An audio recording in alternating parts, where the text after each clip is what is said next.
Dude, I shot my eye out. 1983's A Christmas Story, with an 89% tomato meter, an 89% popcorn meter, and a 7.9 on IMDb. Number 20 on Rotten Tomatoes' Top 100 Christmas Movies list. Directed by Bob Clark, based on a story by co-screenwriter Gene Shepard, released in 1966, called In God We Trust, All Others Pay Cash. With a budget of $3.3 million, the film grossed $19 million at the box office. The film is played every single year for 24 hours straight on TBS and TNT.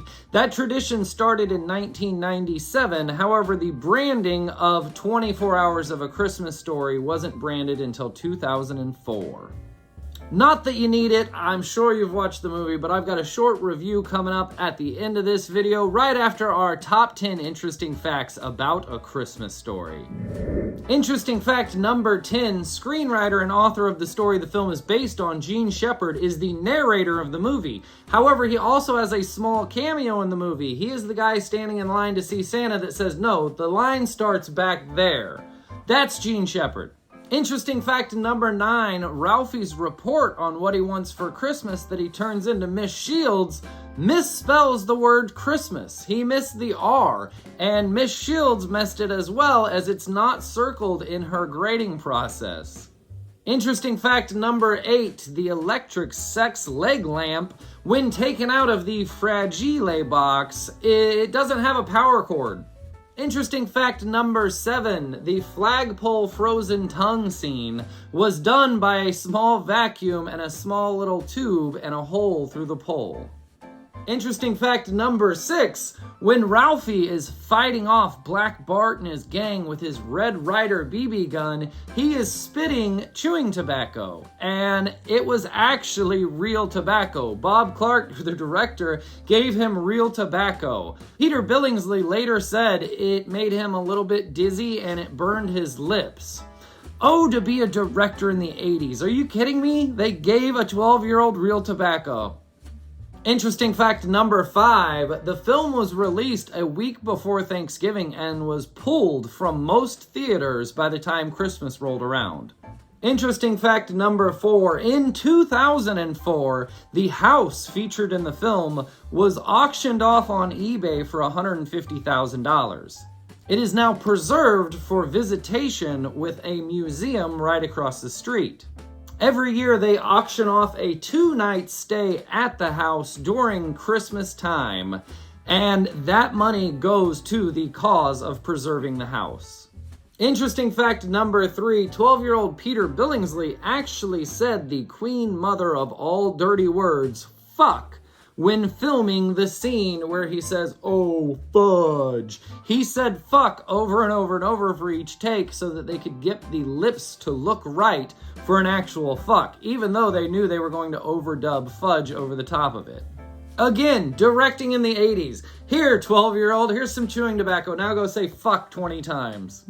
Interesting fact number 2 about A Christmas Story.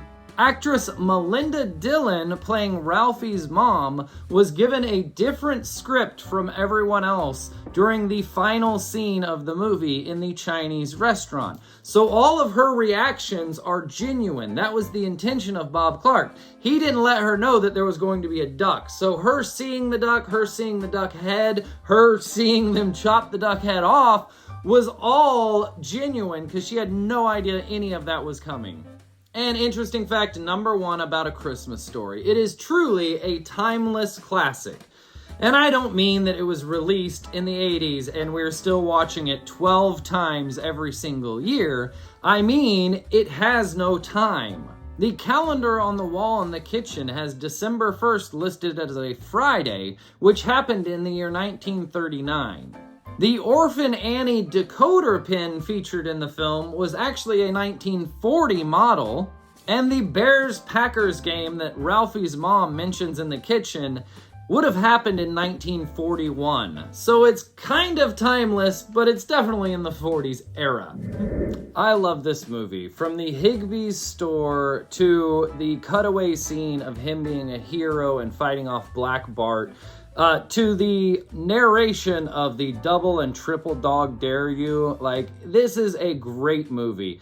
It's the corrupt adults playing Santa and his helpers, his elves, the way that they're talking. This fucking kid off my lap. Like, it was a good portrayal of what actually that job was probably like. When Santa looks at him and says, "You'll shoot your eye out, kid," my heart just drops. His face is, oh my God, even Santa's against me. It's fucking wonderful. The dad is one of my heroes. I absolutely, like, I love the fact that he's the dad and the way that he kind of, you know, oh, what's that behind the desk over there? You know, and I had one when I was a kid. The way that he comes through for his son, and he hears him the entire time, even though he's, you know, not listening. It's fucking wonderful. The way he asks, "Do you want to take that bunny suit off?" He looks like a pink nightmare. He looks like a deranged bunny. "You want to take that off?" It's great. He is a hero dad. He was just no, honey, no, he needs to be a man. Like, what? No, get that shit off. The nuanced jokes that I didn't get whenever I was a kid, first watching the movie, but the bowling ball going into his lap and then a high-pitched voice, the little things like that that kids don't understand, it's great for both adults and kids. One of my favorite movies. When I was 16 years old, I first moved out of my parents' house and I lived with a couple buddies in a one-bedroom apartment. I literally paid for a couch and a closet.